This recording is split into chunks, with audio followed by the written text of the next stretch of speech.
Good morning, everyone. This is Connie Lingus, a congested Connie Lingus, here with An uncongested me. me being Peter. Yeah, that's me. Here on WNYU, bringing you category is Dragcast Extravaganza. Today we'll be talking about Season 11, Episode 3 of RuPaul's Drag Race, and introducing a new segment on the podcast called Issues in the Community, where we'll be talking about gay pride. But before we get there, let's talk about Season 11, Episode 3. To start off, the mini challenge was all the girls taking turns trying to get their way into a club manned by RuPaul behind a door. It was a good challenge. Yeah, again, I think this is another instance of the production value is going super high. Like, it was a good-looking mini challenge. I forget who the queen was, where Ru said, "What's Michelle's last name?"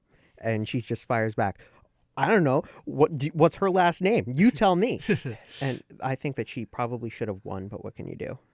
Yeah, in terms of that challenge, Vanjie made me laugh the most. Vanjie just being her loud, extreme self. Always. Vanjie was good.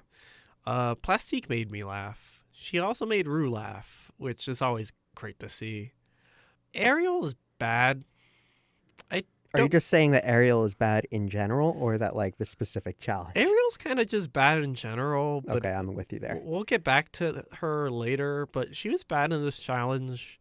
Like, I cringed watching her in the challenge. So, same with Nina West. I don't know why she won that mini challenge. The silly getup and the big teeth. It was like, I don't know. I felt like I was watching a bad improv show. Even more than RuPaul's Drag Race often feels like, even. Fair enough. What also stood out to me was, I think Silky is going to tear apart the show at the seams when she slammed into that wall. I was very concerned for RuPaul's life. I think the next mini challenge may end with her just, like, sleeping with someone on the set. Taking insulin shots, you never know. Yeah. Now I'm doing it. And speaking of sleeping with someone, let's move on to workroom shenanigans. How is this speaking? Oh. I mean, I feel like that wasn't brought up until the end, but sure, we can bring it up right now. Speaking of workroom shenanigans, Brooke and Vanjie are a thing? Question mark, exclamation point? I have my doubts. Period. But I don't know. The way they were editing it, at the very least, made it seem like they maybe had a thing. I don't trust the show's editing. I never have. You never should trust a show's editing, but they were being particularly friendly with each other. At least in a way that suggests that there might be some sort of continuity with this. So maybe in the next episode, there'll be a reveal like, oh, you thought we were a thing? It was nothing. I'm thinking that's what it is. Or it's an elaborate prank. Have we ever seen a relationship occur during the show? I don't think we have.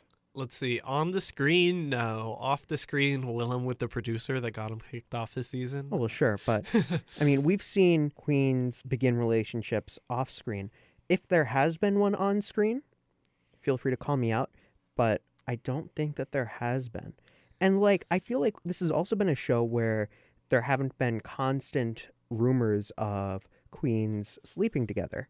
Now, I watched one of the best shows of all time, Finding Prince Charming. It's The Bachelor, but with gay men.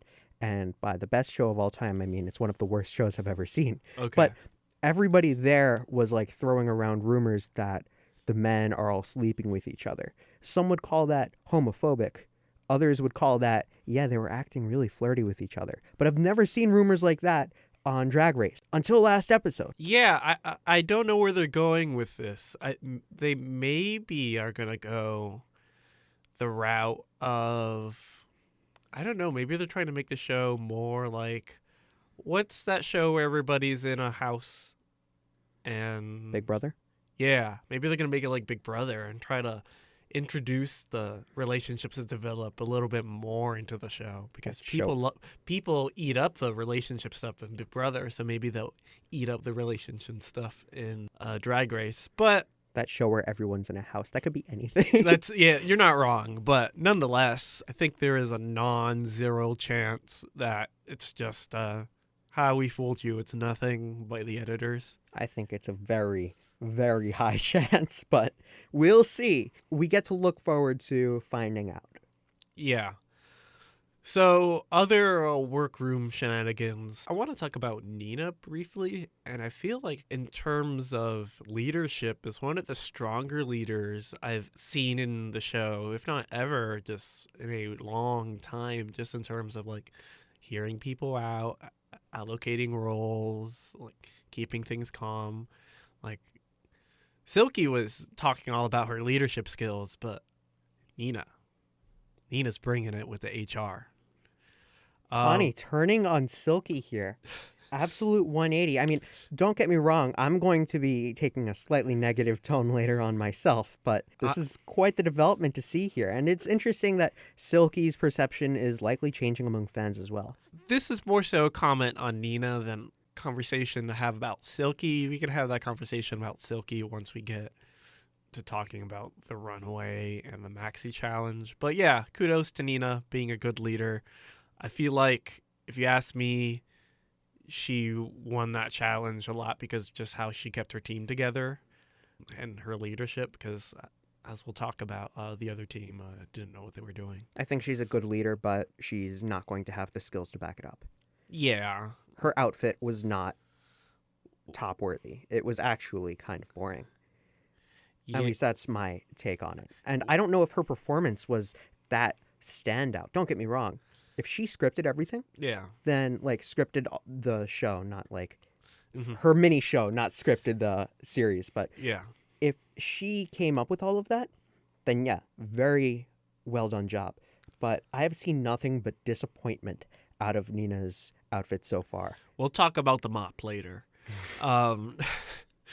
But yeah, The world's most expensive mop. exactly. Let's see what else stood out in the workroom. Evie painting her entire body for no reason. Yeah, that oof. She didn't need to.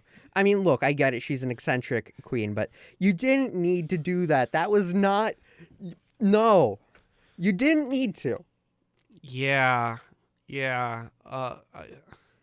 Maybe she's trying to show off. That's my personal theory.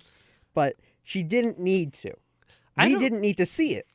I don't know if she were truly trying to show off, because usually the queens are super mature, and if the queen has a big dick, they're like, yo, that queen has a big dick. That was a big blur, amigo. That was a big, big blur. No, but they didn't comment on it.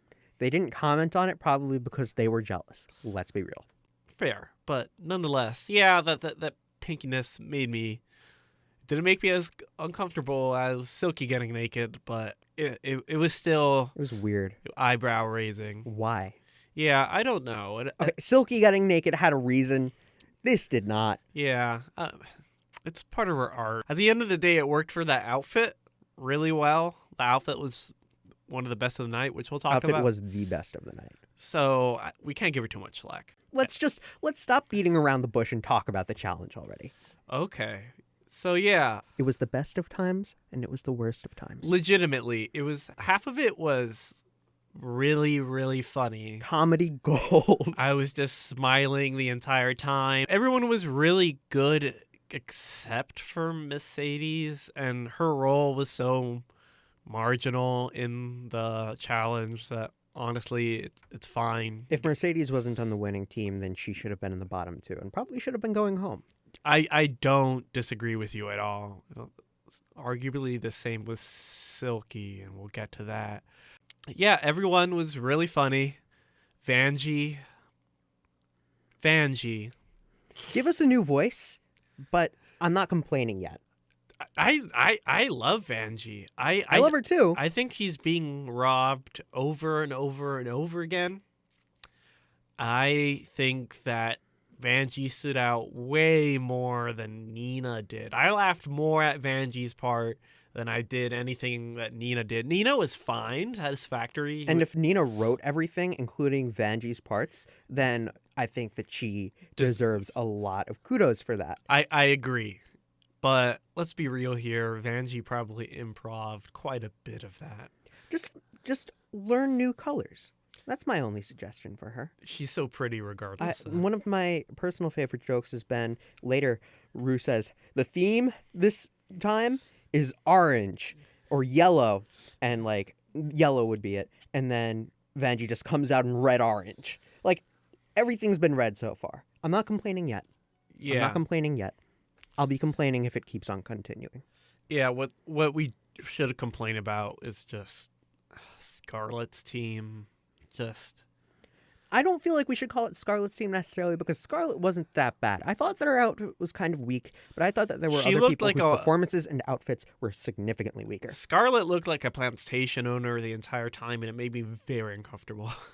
Like, I saw her, I'm like, wow, this is a white girl that would have owned a slave or something with this outfit. And that was probably the point, because that's I feel like a lot of white queens are giving me those vibes this season. All right, but especially with that outfit, it was definitely something, but it was just so bland, so dull, like, just so many misfires. Okay, outfits aside, Scarlett's team. Yeah. That was one of the worst train wrecks I've ever seen. Yeah. Mariah Carey will not be guest judging. They have ensured that. Forever. They did her so dirty. Then after that, they play a Jennifer Lopez song for the lip sync. Yep. Oof. Poor Mariah Carey. We'll never forgive them. Yeah, never. Yeah. None of them knew anything about her, and it showed. Mariah Carey's not even a very interesting personality. Yeah, I mean, like, I don't look, think... I'm not saying she's disinteresting. I'm just saying that there are better choices. If they had gone for Ariana Grande, they could have done so. Well, I mean, it's tough to make Ariana Grande funny when there's so much intense topics about her right now. I feel like it's disrespectful to try to turn that into humor almost. But there are people that they could have gone with. They could have gone with Shakira. They could have gone with, like... Anybody but Beyonce. Never do Beyonce on Drag Race. But Beyonce, I think, has a big enough of a fan base, the Beehive and all that stuff. Yeah, but don't kill me, but she doesn't have a personality. At least a notable personality. I'm not saying that yeah, she's that's why she doesn't work for all the Snatch Games. I agree with you there. Just turn Beyonce super unlikable. But yeah, just I don't know, just anyone but Mariah Carey and just all the comedy decisions like Plastique's death screech. We'll cut to that here. You will fail. Oh my. It's like when you have a friend who thinks they're doing something funny and no one's laughing, and they make the same mistake over and over and over again, and you're just like, honey, stop. That was Plastique's devil voice. It was... And unlike when Connie does the devil voice unnecessarily, Plastique is unnecessary and unfunny. Yeah, exactly. Mine is great. Plastique, learn to use it tastefully like I do, honey. And she did like such a similar gimmick last episode too. I mean, change it up, girl. I agree. I feel like I'm saying that a lot, but it needs to be said. I firmly believe before that she wouldn't win. I'm still sticking to that. I still have my cards not on her winning. But speaking of screeching,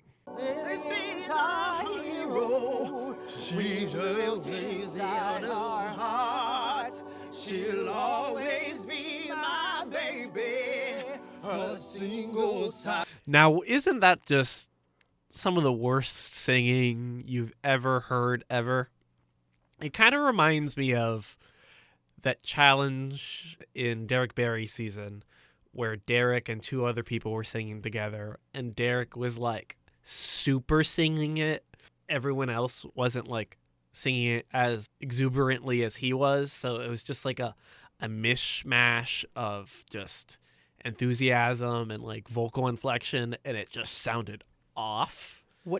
What's so weird about this is that I can't quite explain. I feel like I can't quite explain the goodness and the badness of this episode to the point where I just have to say, if for some reason you haven't seen it, you need to see it. And if you have, you need to watch it again because, like, something about witnessing it is just intense. And all you can really say in response to that, as Ross Matthews said, bring it on the runway. Speaking of Ross, I don't think I've ever seen him with such a confused and concerned look Oh, God. consistently. Ross Matthews never gets sad. He is annoyingly happy. People who know me know that I dislike how Ross Matthews is always in a cheerful mood. But watching that get swept away was just something inside of me broke. Yeah, I was like concerned, like his jaw must be in pain because he was just like mouth agape the entire time and never with a positive comment to say. He's just like, next. He was just so ready for that to be over. Thank you, next. Thank you, next. It was a train wreck, but it was a fascinating train wreck. It was just a right kind of cringy. It was like The Office, just a right kind of cringy. Yeah, but The Office has, like, talented people in it. And this did not. One might argue Scarlett's talented. Yeah, I just wouldn't argue that for most of the others. Anyway, let's talk about the outfits. Yeah, the runway category is fringe. Very simple, but one of my it's- least favorite categories, actually. Yeah, it's just it led to not a lot of variety. Though I will admit the variety that some queens did bring, it worked very well. Evie has been killing it. Yeah, Evie is probably my favorite look on the runway this time around. That outfit was killer. And I'll say that unlike last week's episode, last week's outfit, this was conceptual without looking cheap or gimmicky. It just looked very well thought out and good. I took another look at Evie's outfit after Connie came down hard on it. And I have to say, I still like it a lot. I actually don't think it's that cheap. I think that the way that she did the wires was really good, but I understand people disliking it. But I can't understand people disliking the jellyfish. And I don't the think jellyfish anybody was does. incredible. Evie is setting up to be serious All-Stars material. She's this season's Sharon. I hate how I'm trying to, like, anticipate All-Stars when in the first episode I said All-Stars needs to take a break, and now I'm contributing to the hype over it. But I mean, I still hold true that All-Stars needs to take a break. she won't need All-Stars if she wins. When it comes back, I don't think she's going to win, but when it comes back, Evie needs to be there. Fair. Going back to another outfit I really liked, the basic biatch in me really liked Brooke's Flower Child. Just so pretty and elegant. Brooke is so pretty. I thought it was simple, but I thought it was effective. Yeah, it was nice contrast between the flowers and the rest of the material. And the makeup as always. And I'm going to take this position. I don't know if people agree. Honey Davenport. I liked that a lot. I honestly liked it a lot. She looked like a wrestling character. You know what? I wasn't complaining. It wasn't the typical sort of fringe. She goes out looking like Lady Gaga or Sia or both. And I thought it was great. I thought that her outfit wasn't necessarily like top, but I thought that it was in the upper half. Yeah. Let's talk about the bad ones, because there were a lot of those. Okay, but before that, a quick shout out to Akira's expensive menorah. She looked fabulous. It was very good. I forgot about that one. It was very good. It was very good. The worst outfits, I didn't like Nina's mop. She looked awful. Looked boring. It's like we've seen this sort of thing. It felt like a Latrice outfit. Yeah. And I hate how that's a derogatory thing now. Ariel's outfit was just so nondescript, and Once again, give us something more, girl. Yeah. We're tired of the pink fringe. Yeah, it was like the same wig again. It's like, if you're going to use wigs that look eerily similar or you're going to use the exact same wig, just change up something about it. Get a new you. Yeah. Get a new personality. Get a new outfit. And keep the look. I'm okay with the look. Yeah, and then finally, probably my worst, Silky's Cookie Monster. Ooh, yeah, I did not like that. Silky looked like the Cookie Monster out there. It was formless, and I said, no, episode 2, and I'll say it again. You can't take a formless outfit unless you have a damn good reason for taking that formless outfit, and Silky did not. Yeah, if she was not in the winning team, she would have been judged really harshly for that. And rightfully so. Yep. So from there, Also, Mercedes. Mercedes looked like a neon mess. I want to emphasize that Mercedes, I said it before, I'll say it again, Mercedes should have been in the bottom if this wasn't a team-based activity. Yeah. Mercedes was a mess. Yeah, I can see her going home soon, honestly, unfortunately. She needs to bring it. That lip sync, in terms of, I thought it was a fun gimmick. the entire team had to get lip sync because the entire team was trash. Let's it start made, It made sense. Let's start with why the entire team was doing it. Because it was not just because the entire team was trash. Now, there's a rule when you're on the bottom and you're on the chopping block that I usually like to say, and it's never make excuses. Whether it's a matter of I didn't get black china or a matter of I have a massive cyst on my taint. You don't make excuses. It never makes you look good. I have yet to see an occasion in which an excuse worked. Blair St. Clair came close. That was the closest I've ever seen. You never make an excuse otherwise. You never bring out the sob story unless you're very confident in it. But you also, if Rue says, pin the tail on the donkey, you choose a donkey, and you pin the tail right on the ass. You gotta do it. And when everybody's just like, oh, I blame myself, Rue wants drama. And you know what? She's going to make the drama whether you like it or not. And okay? she made the drama with that group's lip sync. Everybody blamed themselves. Everybody blamed the team. Rue was like, you're going to blame yourselves. Well, guess what? You're all in the bottom now. Yeah, and that lip sync was... a disaster.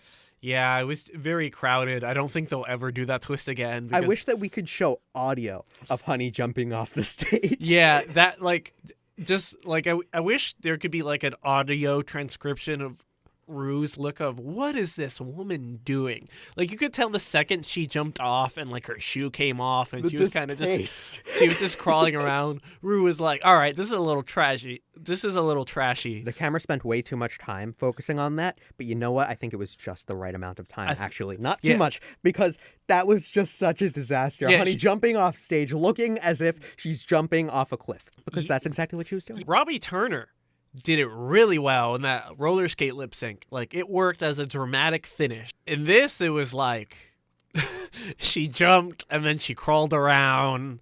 When it's put her shoe back on. When it's a 6-person lip sync, the strategy is not stand out. The strategy is don't be the worst. Yeah, and and maybe stand out in the best way, but It's hard to stand out in the best way. I say don't try. I don't think anybody stood out in the best way. Yeah, I think everyone stood out by not looking as ridiculous as Honey did. Just the Undertaker jumping in front of the stage. I think that Honey's outfit was good enough to the point where if she had just blended in with everybody else, somebody else would have gone home. Potentially, but she messed it up for herself. She did. So alas, Honey goes home, another one bites the dust. If you're ever in a bad mood, just watch that lip sync again. I'm telling you right now. That bad mood will be cured. Depression, gone. Schizophrenia, erased. That clip is magical. So yeah, that's the episode.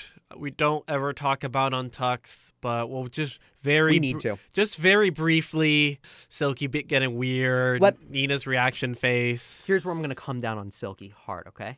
Silky is seriously getting on my nerves, and that's for a variety of reasons. First off, you have Guillermo, whatever his name is, coming into the back, and Silky just kind of picks him up. And she did it before with Miley Cyrus, and it was kind of cute, but this time it was just, she doesn't know the definition of personal space. Yeah. And normally it would feel a little uncomfortable, but then later I found out that there were actually sexual assault allegations made against her. And this is in a show in which I don't know if it was an actual performer or if it was somebody who attended, but the accusation was that Silky just, I don't know if she picked him up, but she pushed him against the wall and she was trying to kiss and undress them. That was the allegation. It is unproven, and I like giving people the benefit of the doubt when things are seriously unproven. That being said, this show, it's apparently from the Vicky Vox show. This is a demonstration of Silky not knowing the concept of personal space. Additionally, when I said before, Silky is making a big deal about herself. She's not making it in a bad way. This Untucked, she made it in a bad way. She just went out saying, I was preparing to lip sync because I didn't like Britney Spears. Britney Spears is not a woman of God. Whitney Houston, she's a woman of God. First off, Britney Spears is very upfront about Christianity. Yeah. Second, I mean, also she's still alive. Yeah. But also it's just, she just made a big deal out of nothing. It's like, Silky, are you going to pretend that you constantly act like a model individual? I don't think so. I'm not saying that she doesn't, but I'm also saying live a little. It's a challenge. Don't make a big deal about everything. You don't need to be the center of attention. Yeah, I agree. You don't need to be the biggest person in the room all the time. At least not emotionally. Physically, sure. I agree. Okay. With that, we will move on to our new segment, Issues in the Community, where we talk about issues in the community. This week, Pride. Specifically, gay pride marches. It's coming right around the corner, so I figured we'd have a little bit of a conversation about it and just how we felt about it in the state they are today. To contextualize, these marches came out almost immediately after the Stonewall riot, kind of as reflections on what occurred. Over time, they've grown more in popularity, they've reached more cities in which they occur and have become more organized. With more organization has brought more consumerism and a wider non-LGBT audience into the mix when it comes to these marches. So I guess I just want to pose the question. If pride marches are a shell of what they used to be, do they need to be what they used to be? Have they evolved in the right ways? Or are there some things that would benefit from some mindfulness and reconsideration? I'd like to bring up here, I don't know if most people know this, but I am super into politics. I try to be a miniature political analyst. A 538 article came out today by Daniel Cox that said a recent poll revealed that only 55% of Americans believe that gay and lesbian people face a lot of discrimination in the U.S. This is relevant because in 2013, it was 68% of Americans feel that gay and lesbian people face a lot of discrimination in the U.S. Now, I think that it's important to take this into mind when we look at the changing of attitudes in gay pride parades. It's a question of people don't feel like it's a crucial issue anymore. People seem to feel like it's more of a joining issue, and they don't seem to think, a lot of people don't seem to think that it's something that results in serious issues for LGBT people. So I don't know if that's a good sign or a bad sign, honestly. Because, don't get me wrong, while there are issues, I think that we've made a lot of progress in overcoming them. And I think that people kind of recognize that. But I think it's a really good question that ties into how do we look at these parades now that they're not about passion, now that they're more like a St. Patrick's Day parade. I mean, nobody does a St. Patrick's Day parade because they like St. Patrick. Yeah. At least most people don't. I don't think they should. Yeah, I think it's a strange situation we find ourselves in with just so many straight people just participating. And there's nothing wrong with being an ally. The more allies the community has, the better. But it almost feels kind of like it's starting to become an excuse just to like have a good time. See, look at all the wacky things. Look at all the colors. Let's go drink and let me show how much I care, even though like there's no thought. And with your point about how less people are feeling that LGBT people are facing issues, some people are arguing that these marches have kind of, in the form they are now, almost mask the issues that are still being faced by people in the community. And making it such a joyous, united thing, we almost lose focus on the fact that there are still places and there are still strides that need to be made.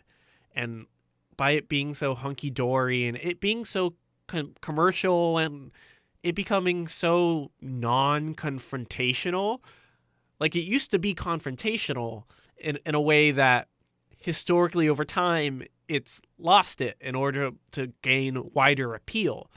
But is wider appeal something we need, or is impact, is getting people to reconsider things something we need? I feel like when you phrase it like that, impact comes in the form of acceptance to a large extent. Connie and I actually went to the Gay Pride Parade last June together. Yes, we And did. it was a very positive attitude for the most part. People were just genuinely happy.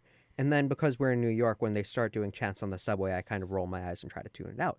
But I mean, they were chanting some weird stuff. Everything you know is a lie. I mean, what is this, a conspiracy theory? But the point is that Mhm. it definitely feels commercialized, or not necessarily commercialized, but it doesn't feel as, I don't know, offensive. Not as offensive as in offending people, but in the terms of being on the offensive. Mhm. It doesn't feel like that anymore. But honestly, I think that you catch more flies with honey than you do with vinegar.